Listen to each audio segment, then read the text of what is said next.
Bismillahirrahmanirrahim. Assalamualaikum warahmatullahi wabarakatuh.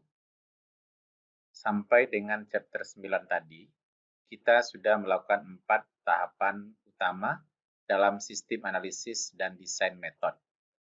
Scope definition, problem analysis, requirement analysis, dan logical design. Pada chapter 10 ini, kita masuk ke fase yang kelima, yaitu decision analysis.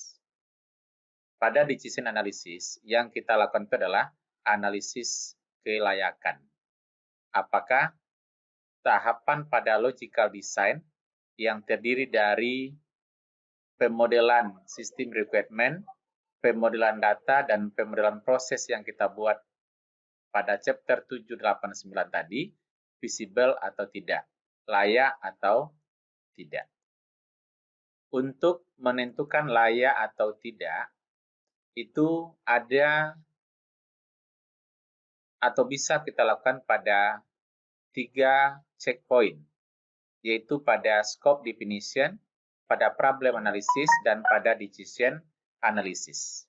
Jadi, visibility checkpoint tersebut berada pada fase 1, 2, dan 5 dari 8 fase yang ada.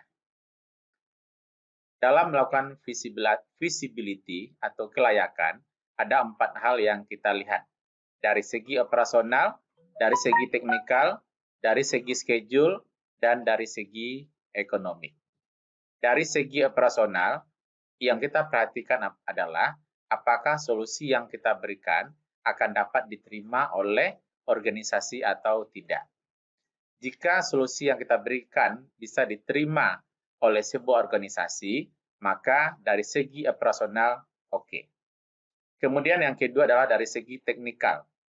Dari segi teknikal, yang kita perhatikan adalah apakah sumber daya kita dan kepakaran kita cukup atau tidak. Sumber daya di sini tidak hanya manusia, tapi juga sarana prasarana, peralatan, dan juga uang. Kalau dari segi teknik juga oke, maka kita lihat lagi dari segi schedule. Apakah schedule atau timetable yang kita buat dapat menyelesaikan solusi yang kita berikan atau tidak? Atau apakah sistem informasi kita ini dapat kita selesaikan tepat waktu atau tidak? Kalau dari segi schedule juga oke, maka yang terakhir yang kita lihat itu adalah economic visibility. Kita akan lihat cost and benefit-nya. Sehingga nanti proyek kita selesai dan tim kita juga tidak rugi dalam pengerjaan sebuah proyek sistem informasi. Jadi 4 ini yang kita perhatikan untuk menentukan apakah usulan kita layak atau tidak. Baik dari segi operasional, teknikal, schedule, dan ekonomi. Keempat hal ini harus layak. Ya, harus memenuhi.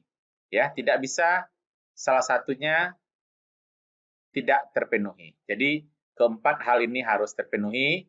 Kalau ini terpenuhi, berarti usulan kita layak.